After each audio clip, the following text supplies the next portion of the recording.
নমস্কার, love and interviews চ্যানেলে আপনাদেরকে স্বাগত। আপনারা জানেন লাভ অ্যান্ড ইন্টারভিউজ চ্যানেল, লাভ অর্থাৎ legal opinion on various element. কিন্তু আমরা বিভিন্ন পার্সোনালিটিস সমাজে যারা আছেন সোসাইটিতে, আমরা প্রত্যেকের ইন্টারভিউ নেওয়ার চেষ্টা করি, যাদের যাদের গুরুত্ব আছে এবং যাদের কথা আপনাদের শোনা খুব জরুরি বলে মনে হয়।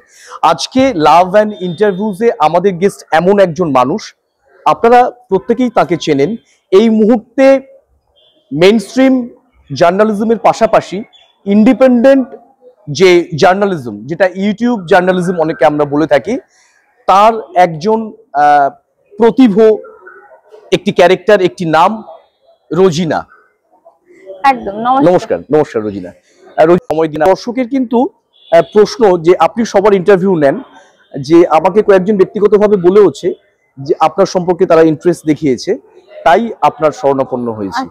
তো এই যে দেখা গেছে আপনার যে ইন্টারভিউ গুলোতে বেশিরভাগ সময় দেখা গেছে সরকারের বিরুদ্ধে আপনি নানা রকম জনমত নিয়ে কাজ করেছেন, তো সেক্ষেত্রে আপনাকে বাধার সম্মুখীন হতে হয়নি?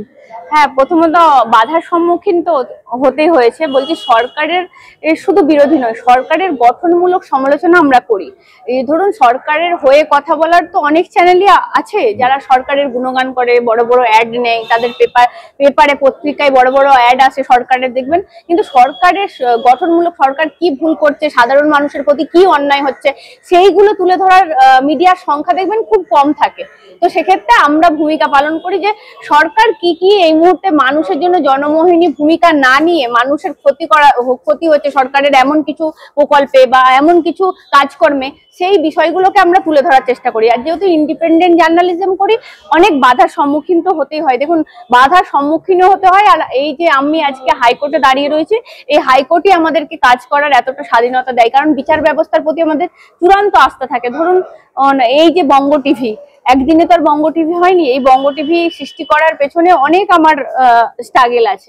তো সেখানে আমাকে অলরেডি শাসক দলের মুখপাত্র কুণাল ঘোষ 4টে কেস দিয়েছে মানহানির। শুধু বঙ্গ টিভির কর্ণধার হিসেবে উনি দিয়েছেন 2টো, আবার বঙ্গ টিভি মানে যেহেতু আমি সাংবাদিকতাটা করেছি, রোজিনা রহমানকে 2টো দিয়েছে। কারণ উনি জানতে চেয়েছিলেন এই যে বঙ্গ টিভি, এর পেছনে কে আছে, কে এর মালিক, এতটা চ্যানেলটার পপুলারিটি এই ছোট মেয়েটা কি করতে পারে, ওনার বিশ্বাস ছিল না। সেজন্য আমাকেও কেস দিয়েছে, আবার আমার চ্যানেলকেও কেস দিয়েছে। তাই সেই 4টে যে কেস, সেটা আমি ব্যক্তি রোজিনা রহমানের বিরুদ্ধে। তো রোজিনা, এই আপনার বিরুদ্ধে যখন শাসক দলের এরকম একজন দুর্দণ্ড প্রতাপ নেতা আপনার বিরোধিতা করছেন এবং প্রকাশ্যে মিডিয়ার সামনে আপনার সম্পর্কে নানা রকম কথাও বলছেন, প্রত্যক্ষ আপনার উচ্চারণ নিয়ে আপনাকে ব্যক্তিগত সমালোচনা করছেন, তো সেই জায়গায় আপনার লড়াইটা কতটা কঠিন? সত্যি কথা বলতে দেখুন, একটা জিনিস, সরকারের বিরুদ্ধে কথা বলা তো প্রত্যেক মুহূর্তেই ভয় থাকে সবারই। মানে যে কোনো সময় আপনাকে হেনস্থার শিকার হতে পারে, নোটিশ, সেটা পুলিশের নোটিশ বা পুলিশ আসতে পারে যে কোনো সময় আপনার বাড়িতে। যেহেতু আপনি সরকারের গঠনমূলক সমালোচনা করেছেন, কণ্ঠ রোধ করার জন্য অনেক ব্যবস্থা হতে পারে। তারা সরকারের ক্ষমতায় আছে এই মুহূর্তে, তৃণমূল কংগ্রেস, তারা দল, তাদের বিরুদ্ধে কথা বলা মানে কতটা সাহসিকতার সাথে করতে হয় বা কতটা সাহস অর্জন করলে তবে সেই কথাগুলো বলা যায়। ধরুন দুর্দণ্ড প্রতাপ কিনা কুণাল ঘোষ আমি বলতে পারবো না, তবে শাসক দলের মুখপাত্র, তবে দুর্দণ্ড প্রতাপ অবশ্যই। কারণ কেন আমি বলছি, উনি ডাকাত রানী বলেছিলেন মমতা বন্দ্যোপাধ্যায়কে, উনি এখনো মুখপাত্র হিসেবে সেই দলকে ডিফেন্স করছেন। সত্যি ওরকম মতো করা যাবে না। ধরুন আপনি রোজিনা রহমানের সম্পর্কে একটা বিশাল খারাপ কথা বললেন, আবার আপনি রোজিনা রহমানকে নিয়ে বলছেন রোজিনা রহমান মানে একটা বিশাল ব্যাপার, বিশাল প্রতিভাশালী, এরকম বলছেন। কি করে হতে পারে? একই মানুষ। তবে কতটা তাকে মানে একদম প্রভাবশালী শুধু বলবো না, তাকে কতটা ক্ষমতাশালী হয়ে উঠতে হয়, তবে সেই দলেই টিকে আছে, সেই দলের সর্বাধিনায়িকাকে চোর কটাক্ষ করে। ব্যক্তিগতভাবে কি কুণাল ঘোষের সঙ্গে আপনার কোনোদিন কথোপকথন হয়েছে এই নিয়ে? না না, সামনাসামনি না, কোনোদিনই হয়নি। কেন জানি না এত রাগ ওনার আমার উপর। আসলে কি বলুন তো, আমাদের সংখ্যালঘু সমাজে তো ছেলে মেয়েরা অনেকেই পিছিয়ে, মানে অনেকটাই পিছিয়ে। এই সমাজটাকে একটা অন্ধকারে রেখে দেওয়ার চেষ্টা করা হয়। সেখান থেকে যদি কেউ ব্রাইট মুখ হয়ে উঠে আসতে চায় বা কেউ এইভাবে প্রতিবাদ করতে চায়, কেউ যদি তাদের সম্প্রদায়টা দেখছে ক্রমশ পিছিয়ে যাচ্ছে, দেয়ালে পিঠ ঠেকে যাচ্ছে, সেখান থেকে যদি বেরোতে চাই, তো সেক্ষেত্রে তাদেরকে আক্রমণ করো, তাদেরকে বসিয়ে দাও। আমরা উন্নয়ন করব, তোমরা দেখবে তোমরা উন্নয়নের কি সঙ্গী হবে বা তোমরা উন্নয়নের কি কথা বলবে। কিন্তু বর্তমান সরকার তো সেকুলারিজমের কথা বলে, ধর্মনিরপেক্ষতার কথা বলে, এদের কাছে সংখ্যালঘু সংখ্যাগুরু বলে কিছু হয় না। সেখানে সেই দলের কুণাল ঘোষ আপনাকে এই ধরনের আক্রমণ করছে, এটা তো ঠিক মিলছে না। না, যেখানে সবাই বলে যে এই দল নাকি মুসলিম তোষণকারী, বিরোধীরা বলে এই দল, হ্যাঁ একদম এই মুসলিম, কিন্তু আপনি সংখ্যালঘু একজন প্রতিনিধি, সংখ্যালঘু সমাজে, আবার মহিলা, তো আপনাকে আক্রমণ করছেন কুণাল ঘোষ, এটা তো যাচ্ছে না। আসলে কি বলুন তো, আমার যে এই ক্ষুরোধার বক্তব্য বা আমার যারা বক্তারা থাকে তাদের যে ক্ষুরোধার বক্তব্য সরকারকে কোথাও ব্যাক ফুটে ফেলছে, সেজন্যই সরকারের তরফ থেকে আমার উপর আক্রমণ আসছে।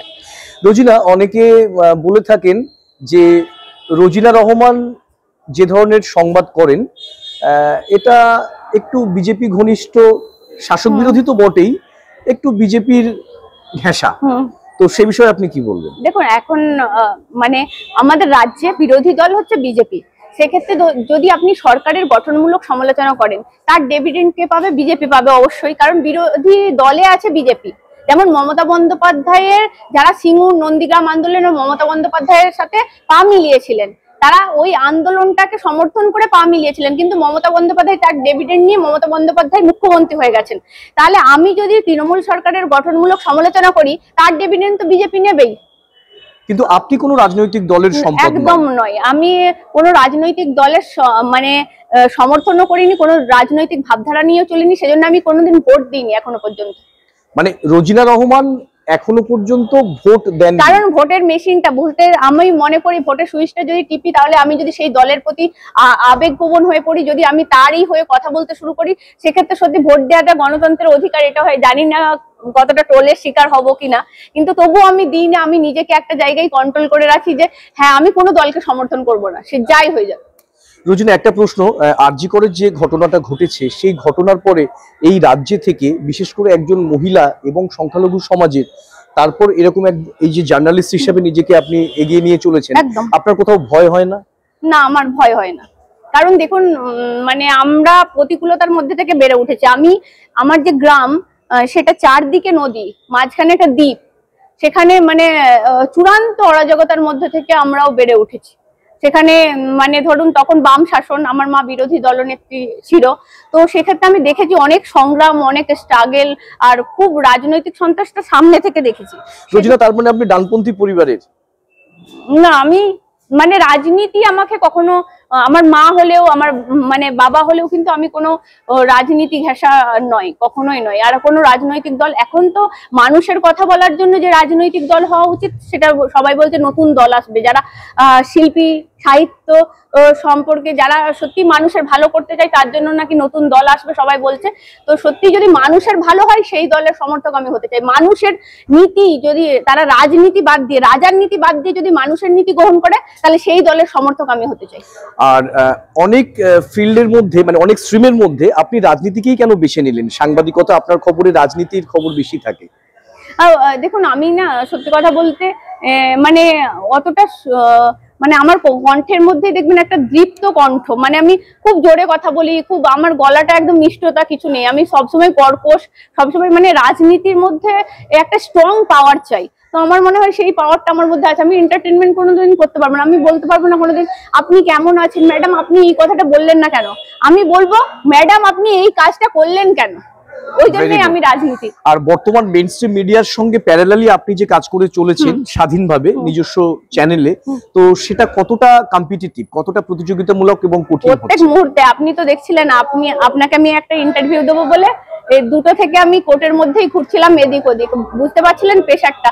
যদি আমি খবরটা না ধরে অন্য কেউ ধরে নাই, মানে আমার মধ্যে প্রেশার চলতে থাকে। সবাই অনেকেই বঙ্গ টিভি ফলো করে, আমি দেখেছি অনেক মেইনস্ট্রিম মিডিয়া যেখানে যে বক্তাকে দরকার হয় তারা যখন পৌঁছায়, আমি দেখি আমিও ঠিক সেই বক্তার কাছেই পৌঁছে আছি। তার মানে আমার মনে হয় আমার আইকিউটা তাদের সঙ্গে কাজ করে। তো সেক্ষেত্রে বঙ্গ টিভি কি দেখাবে, বঙ্গ টিভির যে দর্শক সংখ্যা তারা অপেক্ষা করে থাকে যে রোজিনা কি নিয়ে আসবে, রোজিনা ঠিক সত্যটা নিয়ে আসবে। কারণ দেখুন, আমি তো গ্রামের মেয়ে, মানে একদম মানে মাটির গন্ধ আমার গায়ে লেগে আছে।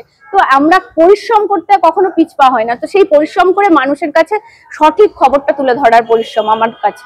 খুব ভালো থাকুন রোজিনা, আরো এগিয়ে চলুন।